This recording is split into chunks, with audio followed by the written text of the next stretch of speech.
अनिकेत के गले में मौजूद पारद के टुकड़े को निकालने के बाद सिद्धार्थ किसी अनजान जगह पर पहुंच गया था, जहां पर उसने आदित्य को पारद में से एक टुकड़ा काटकर एक छोटी सी बच्ची को देते हुए देखा था। हालांकि ये बच्ची कौन थी और उसका नाम क्या था, सिद्धार्थ इस बारे में पता कर पाता उससे पहले ही पीछे से किसी ने आकर उसके ऊपर हमला कर दिया था और वो वापस पृथ्वीराज की हवेली में पहुंच गया था। वहां उसने पारद के उस टुकड़े को अपनी अंगूठी में समाहित कर लिया था और उसके साथ साथ उसने अनिकेत को ठीक करना भी शुरू कर दिया था।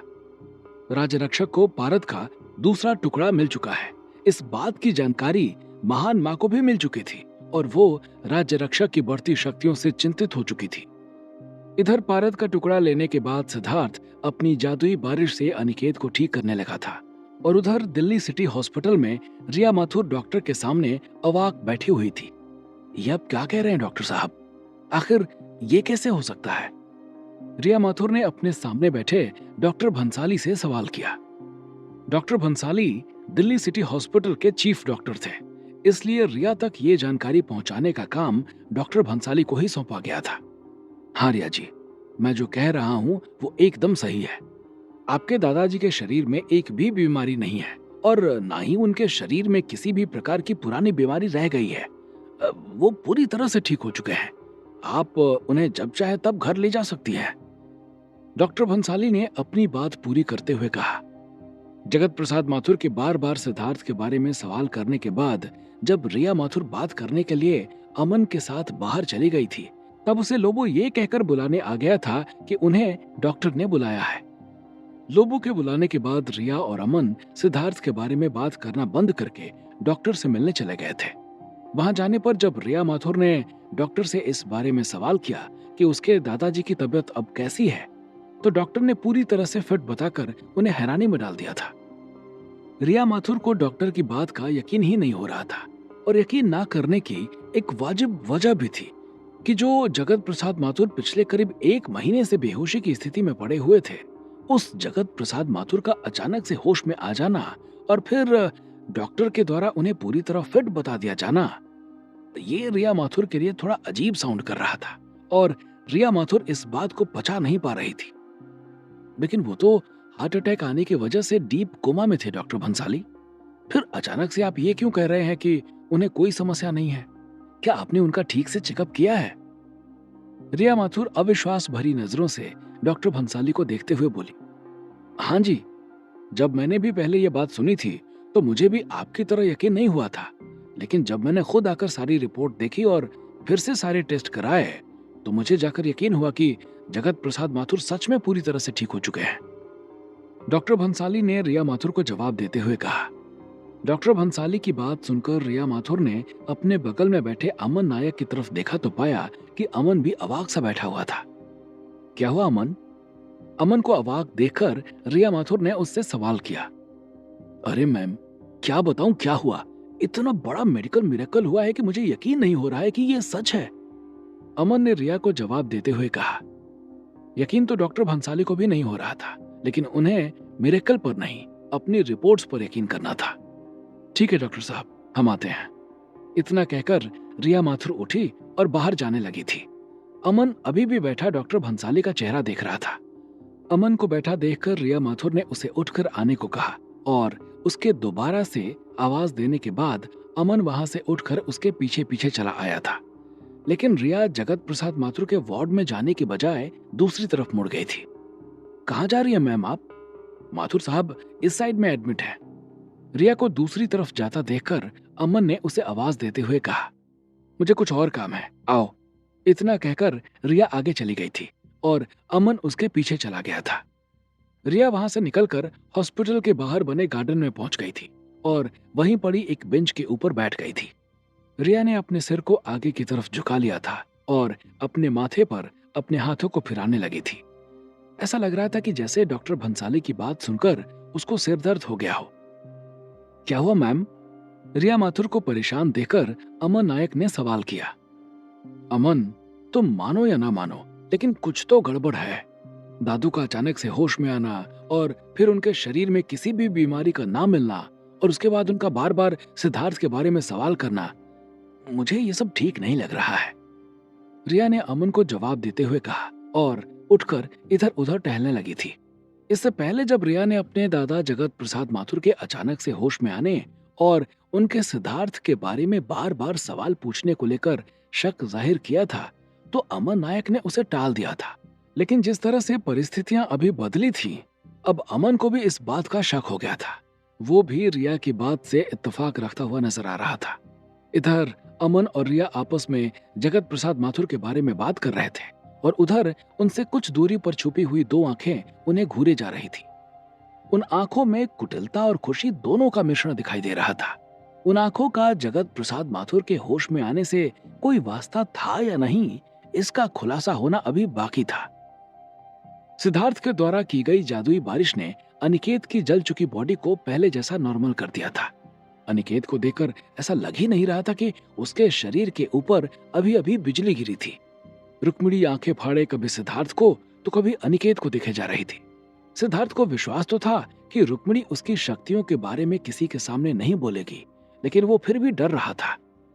जब सिद्धार्थ ने अनिकेत की बॉडी को एकदम ठीक कर दिया, तो वो उसके होश में आने का वेट करने लगा था। उसे लगा था कि उसके शरीर को ठीक करते ही अनिकेत होश में आ जाएगा, लेकिन ये क्या, अनिकेत तो अभी भी बेहोश पड़ा हुआ था। अनिकेत को ऐसे देखकर सिद्धार्थ को थोड़ा सा तो अटपटा लगा, लेकिन फिर भी उसने कुछ देर तक और वेट करने का निर्णय लिया। हालांकि गुल्लू के वहां होने से उसकी शक्तियां चरम पर थी, लेकिन फिर भी सिद्धार्थ को ऐसा लगा कि शायद पारद में शक्तियों के समाहित होने के कारण अनिकेत को थोड़ी देर में होश आए। करीब 20 मिनट बीत चुके थे। अनिकेत को अभी भी होश नहीं आया था।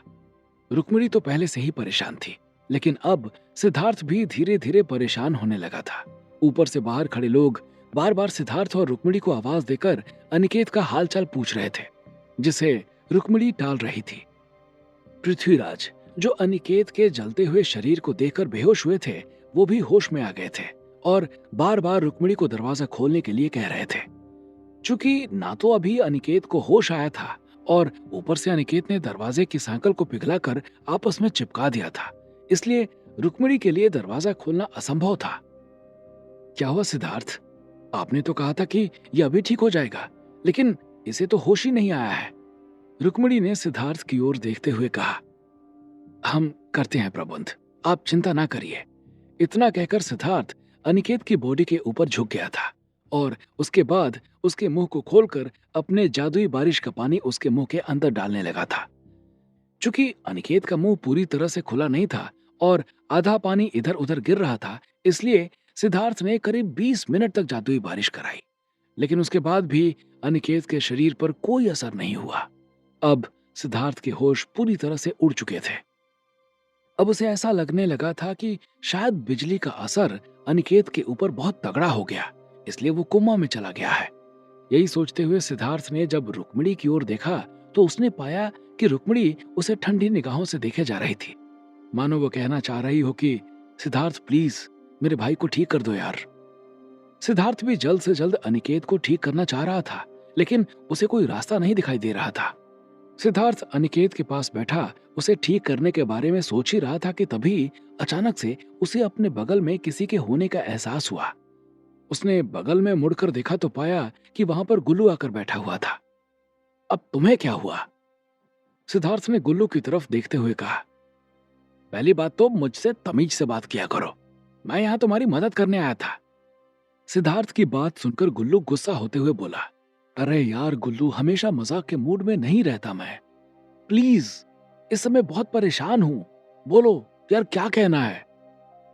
सिद्धार्थ ने मायूसी भरी आवाज में गुल्लू की ओर देखते हुए कहा, हाँ तो मैं तुम्हारी मदद करने आया था, लेकिन तुम तुरंत चढ़ जाते हो। गुल्लू ने अपनी गोल गोल आंखों से सिद्धार्थ को देखते हुए कहा, सॉरी भाई, बताओ क्या कहना चाहते हो। सिद्धार्थ ने गुल्लू को सॉरी बोलते हुए कहा। वो इस टाइम बात को बढ़ाना नहीं चाहता था। उसके सीने पर बना हुआ निशान देखो, सब जगह नॉर्मल है, लेकिन उसके निशान से अभी भी लपट दिखाई पड़ रही है। उस पर फिर से बारिश कराओ, हो सकता है इसे होश आ जाए। गुल्लू ने सिद्धार्थ से कहा। गुल्लू के इतना कहने के बाद सिद्धार्थ अनिकेत के सीने पर बने निशान की तरफ झुका, लेकिन उसे वहां से कोई लपट निकलती दिखाई नहीं दी। मुझे तो कोई लपट नहीं दिखाई दे रही है, सिद्धार्थ ने गुल्लू से कहा। उसके लिए आंखें चाहिए जो तुम्हारे पास तो है नहीं। भगवान ने तो बटन लगा दिए थे, उसी से किसी तरह तुम्हारा काम चल रहा है। हे भगवान, ये किस बैल बुद्धि को मेरे पल्ले बांध दिया। गुल्लू ने बारी बारी से सिद्धार्थ और आसमान की ओर देखते हुए कहा, यार गुल्लू, मुझे सच में नहीं दिखाई दे रही है, मजाक नहीं कर रहा हूं मैं। सिद्धार्थ ने गुल्लू से कहा। इस पर गुल्लू ने उसी कमरे में रखी हुई एक दूरबीन की तरफ इशारा किया और सिद्धार्थ से उसे उठाकर लाने को कहा। गुल्लू के इतना कहने पर सिद्धार्थ उस दूरबीन को उठा लाया था और जब उसने दूरबीन की मदद से अनिकेत के सीने पर बने हुए निशान की तरफ देखा तो वहां सच में हल्की हल्की लपट निकलती हुई दिखाई दे रही थी। सिद्धार्थ ने झट से उस जगह पर जादुई बारिश करानी शुरू कर दी थी और करीब 5 मिनट तक बारिश कराने के बाद अनिकेत को होश आ गया था और वो उठकर बैठ गया था। अनिकेत के होश में आते ही रुक्मिणी खुशी से उछल पड़ी थी और चीखते हुए बाहर खड़े लोगों को भी अनिकेत के होश में आने की सूचना दे दी थी। अनिकेत के होश में आने की खबर सुनते ही पूरी हवेली खुशी के मारे झूम उठी थी और पृथ्वीराज की आंखों से झरझर आंसू बहने लगे थे। सिद्धार्थ ने गेट के पास आकर अपनी ताकत का इस्तेमाल करके दरवाजे को तोड़ दिया था और उसके दरवाजे को तोड़ते ही सब भागकर अंदर आ गए थे।